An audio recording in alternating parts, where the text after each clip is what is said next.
Ayun. Magsisettle ka na para Sa ibang bansa. Ayun. Kita nyo po, no? Pupunta na ng ibang bansa. anong bansa ang preferred mo, Tol? Anak sa Los Angeles ko ya. Kung sakali talaga magkaroon ng magandang opportunity sa lugar, baka na. Nakakapagod na eh. Ayun. Sabihin mo na kasi ang totoo na nagkita kayo. Ako, ano na po? Di ba, ano na? Yun na nga po yung purpose. Oh, maraming kumbaga viewers dito nagko-comment. Ayan. Di ko man kumbaga sabihin na kung totoong nagkita. Pinipiga nila guys, you know. Pinipiga nila si Edo this time. So, huwag na po kayo guys mag-comment ng negative yan. Kagaya ayun. nung nasabi ko nga, alos ayoko na sa live po. Ayoko na rin na comment ng mga negative dito sa Anyway guys, so yan, yung content yan no, ni Erwin TV talagang makakasunog ng bahay guys. To yan. Baga matindi, yung saping buntis. Isipin mo ba naman guys, to yan no?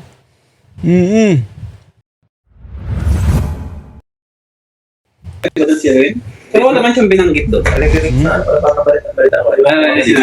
Okay no guys, so yan, sa pagkakataon to, napag-uusapan yung patungkol kay Erwin TV. Oh, wala naman kumbaga direktang sinabi, pero yun na nga guys, yung kapag ating inanalyze guys, to yan, yung kumbaga kung sino, kung sino yung kanyang kumbaga subject, ay syempre, tatama kina Eds, but of course sa ex-Benny. Play pa natin to. Tayo tawad para makalik si Robin. Pero kasi kami discount lang din kasi yan minsan eh. Kanya-kanya ng discount. So, huwag mo yung sobra. Oo.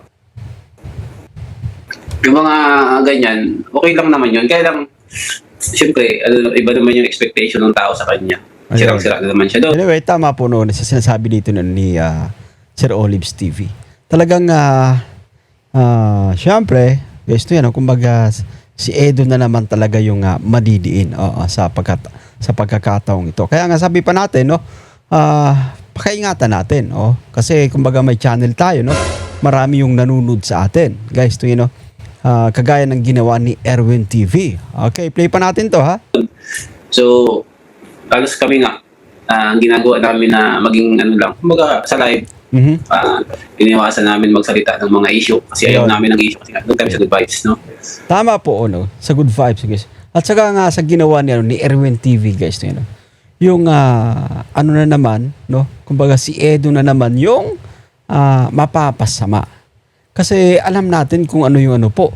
Kung ano yung estado, ng sabihin natin, no? Doon sa ex-Benny, yung estado ng relasyon, no?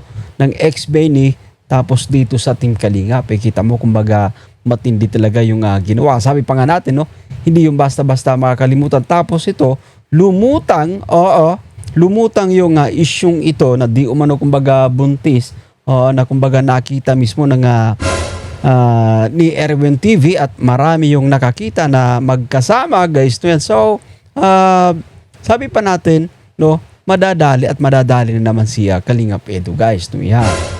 Oo. Sabi pa nga natin kung totoo man, kung totoo man na nagkita, kumbaga sabi pa natin kung totoo mang nagkita unintentionally, no? Ay kung makakaalaman yung mga manonood, guys, yung mga viewers, it should be coming from Kalingap Edo himself. Guys, hindi sa ibang tao. Oo, kaya anyway, play pa natin to, play pa natin. Ayan, and siyempre, although naintindihan naman natin yung ibang kasama natin tol. Okay. Yun lang, huwag lang po siguro masyadong huwag yung too much yung kasi kawawa naman baga. Kahit pa paano ay, kabigla na lang. Pag-kasama tayo. Pati tayo actually, kumbaga nabigla guys na sa usaping yon. Oo. Kasi sabi ko, totoo ba to? Oo. Tapos meron tayong ginawang reaction video ulit. Oo. Kumbaga, na-i-upload dito sa ating munting channel patungkol sa kumbaga sinasabi ni Erwin, no? Talagang pinapanindigan niya, guys. No, yan. Magiging lang naman yung mga reaction na Good vibes natin. good vibes sa yung okay. clickbait. Hindi lang mag-clickbait sa pero Pasensya na po, just no, may dito, may audio issue dito, guys. No, yan. Buwa ka na kasi ng kwento na ay talagang pag-uusapan. Magbayaran ka kagad. Ilang oras pa lang yun. Buti na lang talaga nakapag-vlog ako sa kanya. Sabi. Sabihin mo na kasi ang totoo na nagkita kayo. Ako, ano na po? Di ba, ano na? Yun na nga po yung purpose. maraming kumbaga viewers dito nagko-comment. Ayan. Di ko man kumbaga sabihin na kung totoong nagkita. Pinipiga nila guys, you know. Pinipiga nila si Edo this time. Ayun. I-play pa natin to. No? Ayan, kaso ang nangyari dun sa, iba yung naging naman. Iba yung naging kwento na naman, di ba? Okay. Pangit po. Ang kasi guys, yung mga kwento, yun, okay lang naman sana magkwento, pero huwag naman mapasama na masyado yung tao. Yes. Kasi, naman baga, nakakalaman guys, yung isipin natin na kaya yung buntis issue na yan, di ba? Ayan. Hindi naman maganda po yung mga ganang issue. Guys, ito sinasabi po natin. Yung mga usaping buntis. No? Although, kumbaga, inaamin, ni Erwin TV na kumbaga fake news yung usaping sa usaping buntis. Kasi nga naman talaga, guys, alam mo, yung ganong issue, babalikan, babalikan si Kalingap Edo, guys, ng mga viewers. Hindi po ba? Sabi pa nga natin na pag nagkatotoo yung usaping yan, baka, alam mo yung kumbaga, lisanin. Pwedeng lisanin ni Kalingap Edo yung social media para maiwasan yung bashing. Ganon yung mga nabuong opinion ng mga viewers, guys, sapagkat kumbaga nag-aalala din sila sa kung ano yung sasabihin ng mga supporters. Kaya nga matindi actually yung impact ng ginawang kumbaga content ni Erwin TV, guys. Yan. Hindi po ba? Anyway, sa muli po, pinasinungalingan na din, kumbaga inamin ni Erwin TV na fake news yung patungkol sa pagbubuntis. Pero pinanindigan niya talaga na nakita niya, guys, ng dalawang mga mata niya. Yung patungkol nga dito kina Kalingap Eds, but of course sa ex-Benny. Anyway, play pa natin to. Although, syempre, naman yan, sabi nga, content creator. Okay. Pero, kahit content creator tayo, siguro medyo, natin, medyo, kumbaga, makiramdam din tayo. Ayun. Anyway, guys, stay tuned kayo kasi meron tayong panunuorin na statement mismo mula kay Kalingap Edo. Ayan, guys, yan. So, sabi pa niya, baka magpunta siya ng USA para kumbaga tantanan na siya ng ka-isyuhan. Anyway, play pa natin. No? Ayan. So, huwag na po kayo guys mag-comment ng negative yan. Kagaya ayun. na nasabi ko nga, alos ayoko na sa live po. Ayoko na rin na pwede ko comment ng mga negative dito sa Anyway, guys, yan, yung content yan ni Erwin TV talagang makakasunog ng bahay, guys. Yan. Baga matindi, yung saping buntis. Isipin mo ba naman, guys, yan, nakita mo, binigla niya tayo doon sa usaping yun. Yung sa usaping buntis, guys, binigla niya tayo, no? Which is, kumbaga, yung matinding impact na naman ay kay Kalingap Edo. Muli na namang babalikan si Edo ng mga viewers, guys. Kaya ito, kumbaga nakikiusap. Na, kumbaga, bilang content creator, makiramdam naman sa magiging impact. Kasi mababas na naman si Kalingap Edo. Kasi alam natin yung sitwasyon, guys, yan. Alam natin yung sitwasyon. Di po ba? Alright. Anyway, meron pa tayong kumbaga ipi-play rito, no? Yung reaction naman ni Kalingap Edo. Guys, yan. Okay.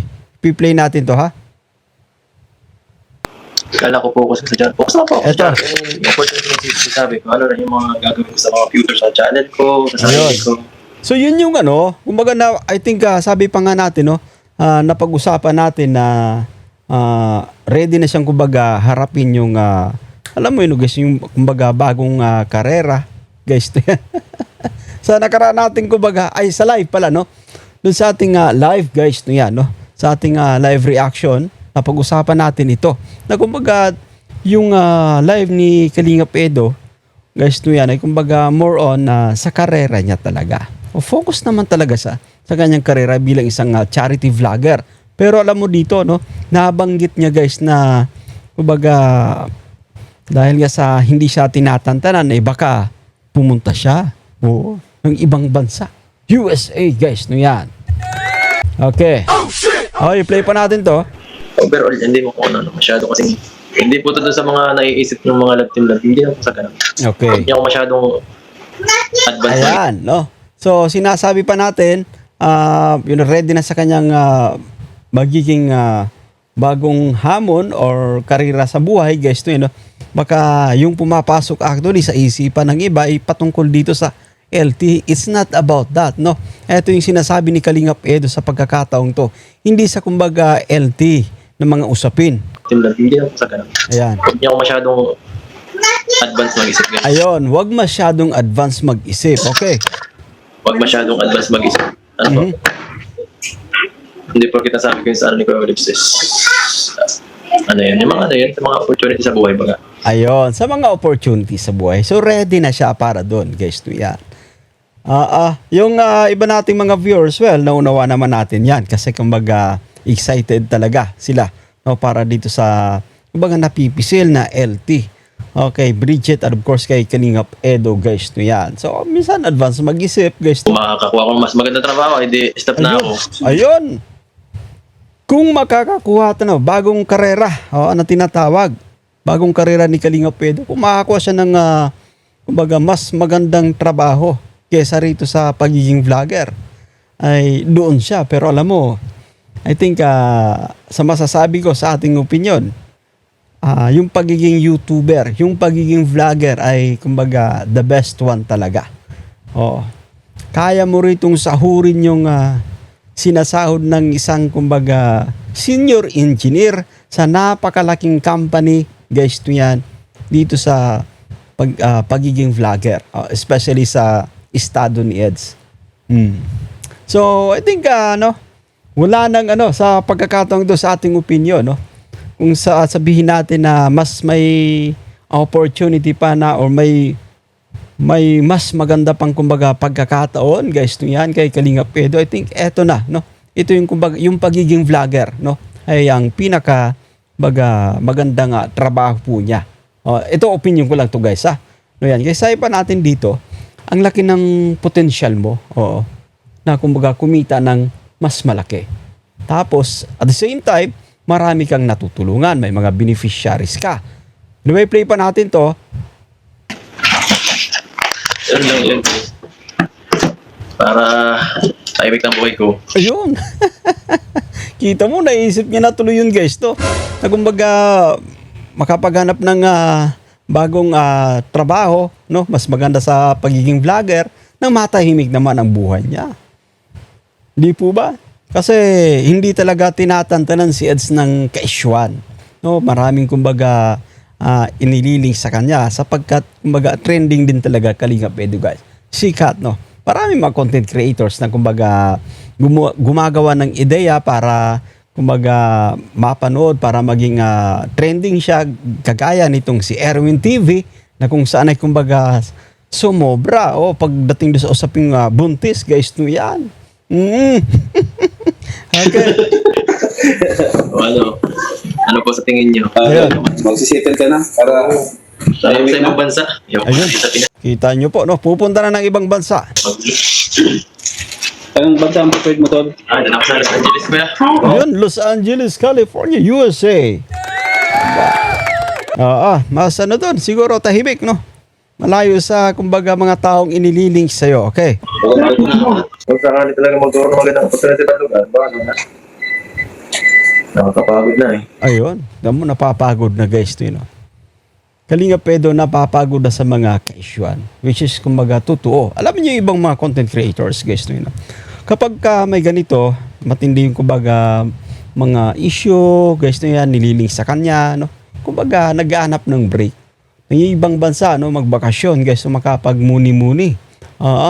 Ma-relax yung isipan. Malayo sa ka-issuean, guys, no, yan.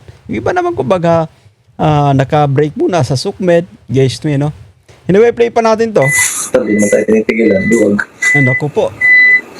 Joke lang din. Siyempre, mali mga tinutulungan ko dito. Joke lang. So anyway, maraming mga umaasa kay Kalingap Edo. Meron siyang mga beneficiary, guys, to yan. Iniisip tayo. Pero nawawala sa isip ko yung gano'n. Naisip ko yung sarili ko muna siyempre. Okay. Ganun lang naman yan. Ito, ano. Namimiss nila ako guys pag nawala ako niyan. Ayun, Ano? that's for sure, no, bro, no, Kalinga Pedro. Marami yung makakamiss sa'yo. Pag nagkataon, nanilisan mo or linisanin mo yung Pilipinas. O kasi minsan talaga, sa totoo lang guys, yung katotohanan dyan, tayo, kumbaga bilang isang tao, nakakaramdam tayo nung, alam mo yung, kumbaga pagkapagod. Oo. Napapagod tayo. Tama yung sinabi ni Edu. Kita mo, hindi na humupa yung kaisyuhan, guys, to yan. Dagdagan pa nitong usapin sa buntis, guys, to yan. Di po ba? Well, anyway, that's it for today, no? Naway nagustuhan nyo yung ating pagre-reaction for today's vlog. Pero bago tayo tuluyang paalam, guys, to yan, baka naman pwedeng maglambing, pa-subscribe, turn on yung bell button para ma-notify ko sa mga update. Ako po si Jason Albasan. For now, see you guys.